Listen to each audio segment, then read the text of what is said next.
জেলার বিগ বাজেটের মধ্যে অন্যতম বালুরঘাটের চকবৃহুর প্রগতি সংঘ ৬৫ বছরের শারদ উৎসবের ভাবনা উৎসব।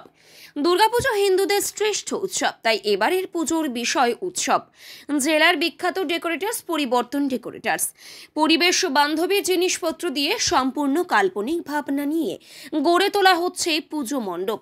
মাতৃমূর্তির মধ্যে আনা হচ্ছে সাবেকিয়ানা, পাশাপাশি থাকছে চন্দননগরের অত্যাধুনিক আলোকসজ্জা, পাশাপাশি বিভিন্ন সমাজ সেবামূলক কর্মসূচি রয়েছে।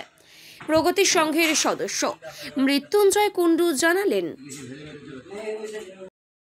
জেলার বিগ বাজেটের পুজোগুলির মধ্যে চকব্রু প্রগতি সংঘ অন্যতম। এবার কিভাবে পুজো করছেন, কি রয়েছে আমাদের পুজো প্রতি বছরই নতুন কিছু চমক থাকে জেলাবাসীর জন্য। শুধু জেলাবাসী না, জেলার বাইরেও গোটা রাজ্যবাসী আমাদের এই পুজো দেখতে আসে।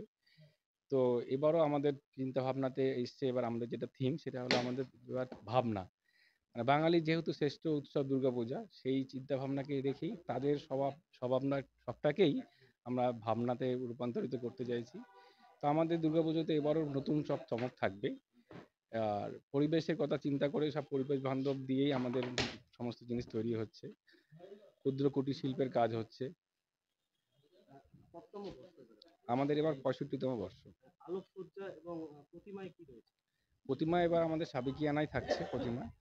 আর আলোকসজ্জায় আমাদের নবদ্বীপ থেকে আসছে আলোকসজ্জাতেও চোখ ধাঁধানো আলোকসজ্জা থাকবে। সেটা তখনই পুজোর সময় সকলেই দেখতে পারবে। আশা করি সকলের ভালো লাগবে।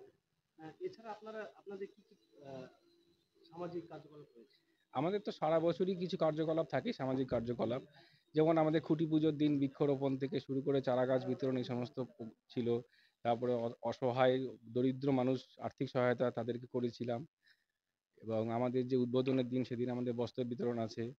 তারপরে সমাজে যারা বিশিষ্ট ব্যক্তি, যারা কিছু সমাজকে হেল্প করতে চায়, সেই সমস্ত ব্যক্তিদেরকেও আমরা সম্বর্ধনা প্লাস আর্থিক সহায়তাও দেব।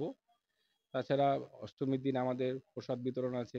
আরও বিভিন্ন কার্যকলাপ থাকছে। আমাদের চতুর্থী থেকে শুরু করে নবমী অবধি প্রতিদিনই কালচারাল প্রোগ্রাম থাকছে। জেলাবাসীর উদ্দেশ্যে কি বার্তা দেবেন? সকলে ভালো থাকুক, সকলে উৎসব কাটুক, উৎসবের মতনই চলুক, এটাই চাইব। মৃত্যুঞ্জয় কুণ্ডু।